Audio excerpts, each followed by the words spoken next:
আসসালামু আলাইকুম ওরহমতুল্লাহ।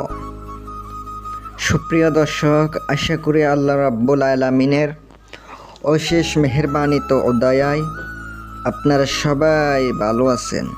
প্রিয় দর্শক, আপনাদের দোয়ায় এবং আল্লাহ তাআলার অশেষ মেহেরবানিতে আমিও ভালো আছি। আজ আমি আপনাদের সামনে পড়ি কিভাবে আপনি তেলেসমাতি কলম হাসিল করবেন। এক ভাই আমাকে বারবার কমেন্টে বলেন তেলেসমাতি কলম হাসিল করার আমল দেন, তেলেসমাতি কলম হাসিল করার আমল দেন। আসলে তেলেসমাতি আমার আংটি আছে, আপনার তেলেসমাতি কলম আছে। এই কলম দ্বারা কি করা হয়?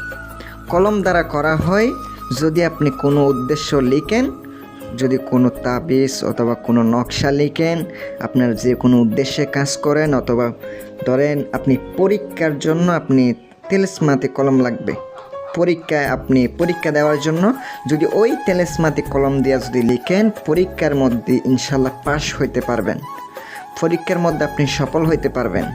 আর যদি কোনো নকশা লিখেন, কোনো তদবির লিখেন এই কলম দ্বারা, তাহলে আপনি ওই তদবিরের মধ্যে আপনি একটা ফলাফল আশা করতে পারবেন, উদ্দেশ্যটা পূরণ হবে।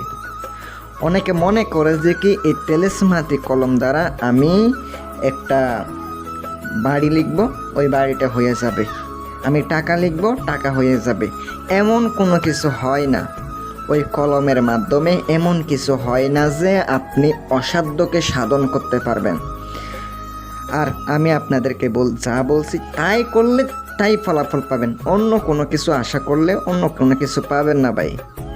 আপনারা যদি তেলেসমাতি আংটি যদি কোনো উদ্দেশ্যের জন্য কোনো কাজ করেন এই কলমের মাধ্যমে, তাহলে আপনার ওই উদ্দেশ্য আল্লাহ তাআলার অশেষ রহমতে ওই উদ্দেশ্যটা আপনার পূরণ হবে। আমি আপনাদেরকে আশা করি বোঝাইতে পারছি। আর আমি আপনাদেরকে আমলের নিয়ম কারণ বলে দিতেছি। এই প্রথমত বাজারে যাবেন, একটা কলম কিনে আনবেন, ভালো মানের একটা কলম কিনে আনবেন। শনি অথবা মঙ্গলবারের দিনে এক দামে আপনাকে একটা কাপড়ও কিনে আনতে হবে, আপনাকে আগরবাতি আনতে হবে, আপনাকে আতর লাগাইতে হবে গায়ের মধ্যে। পাক পবিত্র অবস্থায় রাত্রের বেলা আমলটা শুরু করবেন বৃহস্পতিবার দিন থেকে। ওই কলমটা আপনি যাই নামাজের মধ্যে বসবেন, এশারের নামাজের পরে আগে 11 বার দুরূদ শরীফ পড়বেন, আপনি আগরবাতি জ্বালাবেন, গায়ে খুশবু লাগাবেন। দুরূদ শরীফ পড়ার পরে সূরা মুজাম্মিল আপনাকে 21 বার পরে 21টা কলমে ফুঁক দিতে হবে। এইভাবে আপনি পাঠ করে আবার দুরূদ শরীফ পড়বেন। এইভাবে 7 দিন পর্যন্ত আপনি ওই কলমে ফুঁক দেন কাজ করে করে, দেখবেন ওইটা আপনার কলমটা তেলেসমাতি কলম হয়ে যাবে।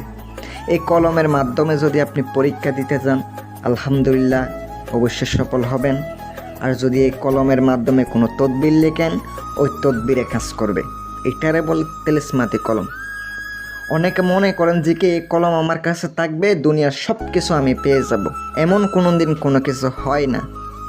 আমি আপনাদেরকে একটা সুখবর দিই, আপনারা যারা আংটি নেবেন, অথবা তেলেসমাতি আংটি আছে, সোলাইমানি আংটি আছে, বিভিন্ন ধরনের আংটি আছে, নিতে পারবেন।